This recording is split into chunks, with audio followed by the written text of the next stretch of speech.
I had a pound to sell, and I said, yeah. So he came over and he brought Toddy with him. That's his wife. And that's one of the problems that's one of the issues that I have, is that my trial attorneys. If Jeremiah Miller's family really thinks I killed him, they should have the opportunity to kill me. DNA testing with them, and every single time it's come back proving the person's innocence.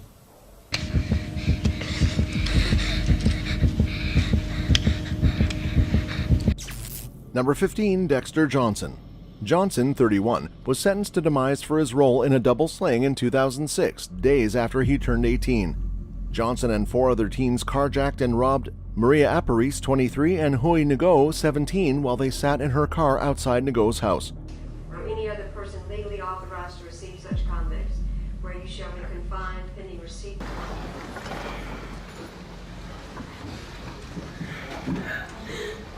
According to court records, Johnson and the others took the young couple to a secluded area where Johnson physically attacked Aparis before he and another teen shot them both, slaying them. The slayings were part of what Harris County prosecutors have described as a 25-day crime spree by Johnson and the others that also included 3 other slayings. Johnson has been on row since his conviction in 2007. Number 14, Samantha Allen. Samantha Allen still faces the capital punishment for the slaying of her 10-year-old cousin, Aim Deal, after the Arizona Supreme Court sustained her most severe sentence Tuesday. Allen had appealed her sentence, raising 22 issues. Out of the 22 issues she raised in her appeal, only her allegation that the state illegally placed an aggravated sentence of 2 years for negligent child attack was sent back to the lower courts for resentencing. When the verdict was read, Samantha Allen dropped her head and began to cry. Juror number 16, is this your true verdict? Yes. The court's opinion on the appeal explained the state needs to provide 2 aggravating factors when it comes to aggravated sentencing.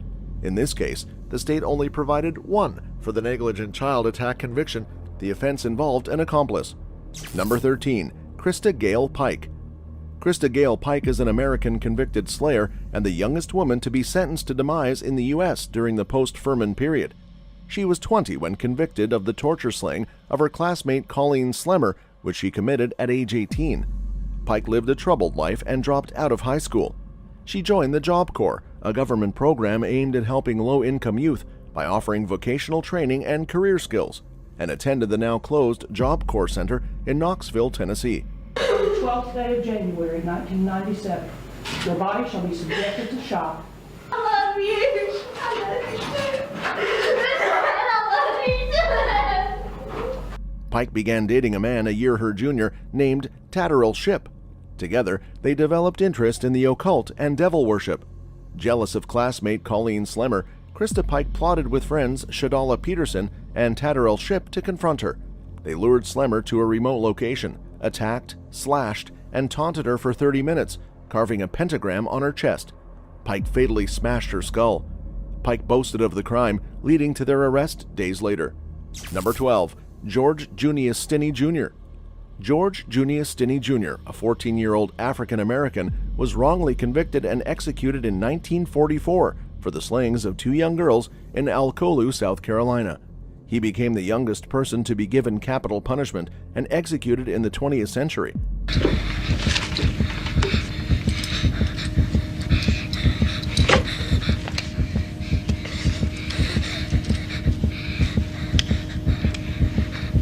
In 2004, re-examination of his case began, leading to a judicial review supported by Northeastern University School of Law.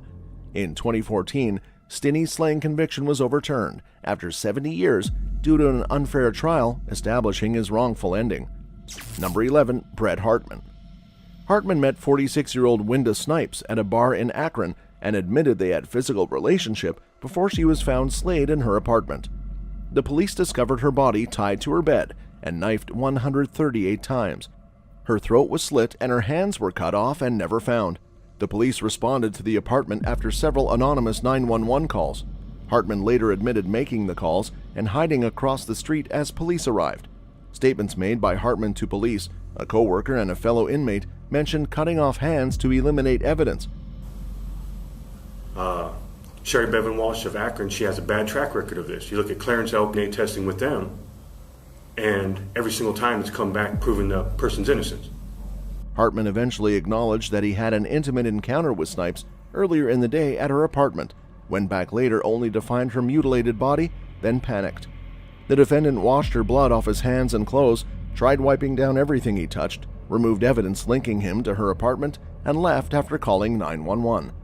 Number 10. Earl Forrest.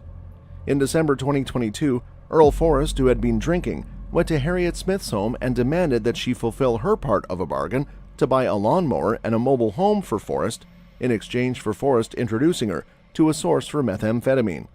During the ensuing melee, Forrest shot a guest of Smith's, Michael Wells, in the face, slaying him. I had a pound to sell, and I said, yeah. So he came over and he brought Toddy with him. That's his wife. He would be spotted with going to prison time a lot, you know. I didn't go. Forrest also shot Smith 6 times, slaying her. He took $25,000 worth of methamphetamine from Smith's home and returned to his own home, where he had a shootout with law enforcement officers. He shot and slayed Deputy Joanne Barnes. He also shot his girlfriend Angela Gamblin and Sheriff Bob Wolford, both of whom survived. Number 9. Joseph Garcia. Joseph Garcia was 4 years into a 50-year sentence for a 1996 Bexar County slaying when he joined 6 other inmates who escaped prison, went on the run, and slayed Irving police officer Aubrey Hawkins in a Christmas Eve robbery. Texas executed the 47-year-old Garcia on Tuesday, almost 18 years after he and other inmates, known as the Texas 7, construed a detailed plan to break out of the Connolly unit in Karnes County. Responsibilities in that crime that you are held responsible along with them. You personally were not plotting, let's kill this officer who is... On the afternoon of December 13, 2000, the 7 men overpowered prison workers, took their uniforms, stole 14 handguns, a shotgun, an AR-15 rifle, and more than 100 rounds of ammunition before fleeing north in a prison truck. The escaped prisoners managed to avoid law enforcement until Christmas Eve, when a botched robbery at a sporting goods store in Irving resulted in a shootout between the escaped convicts and Hawkins. Number 8. Pamela Perillo. At age 24 and high on drugs, Pamela, with 2 others, committed a double homicide in Houston, Texas. A week later, she confessed, was tried, convicted, and given capital punishment by lethal injection. She came within 2 days of the state's revenge and the first woman to be executed in Texas since the Civil War. Number 7. Adam Kelly Ward. Ward, whom appeals courts had recognized as mentally ill, was executed Tuesday evening for a 2005 shooting. And that's one of the problems that's one of the issues that I have, is that my trial attorneys who say that I was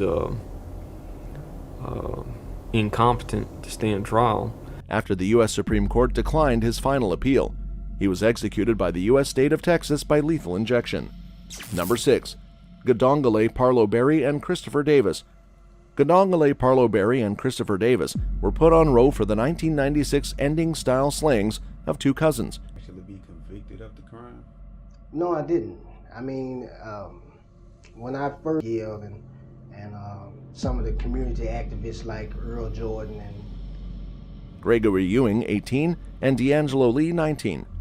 The 2 were convicted in the 1995 slaying of 12-year-old Adrienne Dickerson and serving a life sentence for that slaying.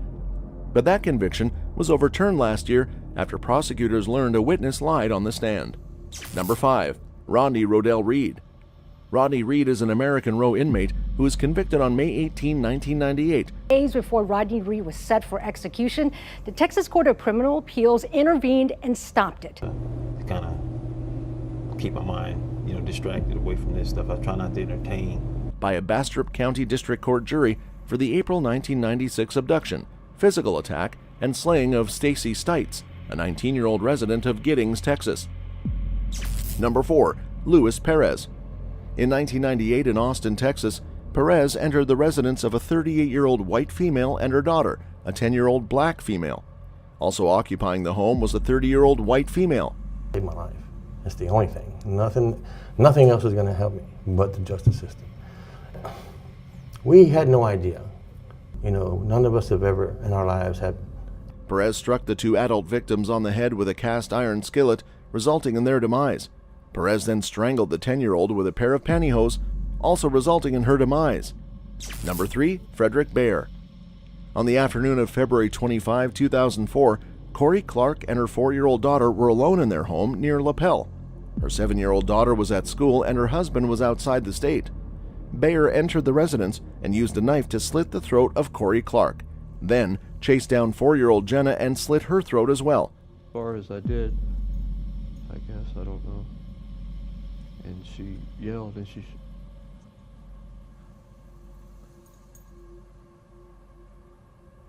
Bayer had attempted to physical attack Corey before her demise. Bayer had been working at a nearby construction site that day, left work, committed the slayings, then returned to the job. Bayer also faces physical attack and burglary charges in Marion and Hamilton counties. Number 2. Billy Wayne Coble. Coble, a Vietnam War veteran and electrician, was convicted in 1990 of slaying his estranged wife's mother and father, Robert and Zelda Visha, and her brother, John Bobby Visha, who was a police sergeant. Coble's wife had sought a divorce at the time. Is here on death row. It was for an act of extreme violence. Was you there? Why do you speak because it's the truth? He ambushed the 3 victims and shot them at their home in Axtell, a small community 100 miles north of the state capital, Austin. The slayer then kidnapped his estranged wife and drove off with her. He was chased by police and while driving, knifed her with a knife. Number 1. Scott Raymond Dozier. Scott Raymond Dozier was an American slayer awaiting Ending Row in Nevada. He was convicted of the 2002 slaying of Jeremiah Miller, a 22-year-old drug associate. That the Department of Corrections placed 2-time convicted killer Scott Dozier on suicide watch. If Jeremiah Miller's family really thinks I killed him, they should have the opportunity to kill me. Dozier would have been the first person executed by Nevada in over a decade, but he died by self-hurt in prison on January 5, 2019, after an extended legal struggle to carry out his capital punishment. That's all for this video, folks. Thank you so much for watching our video today, and we will see you the next time.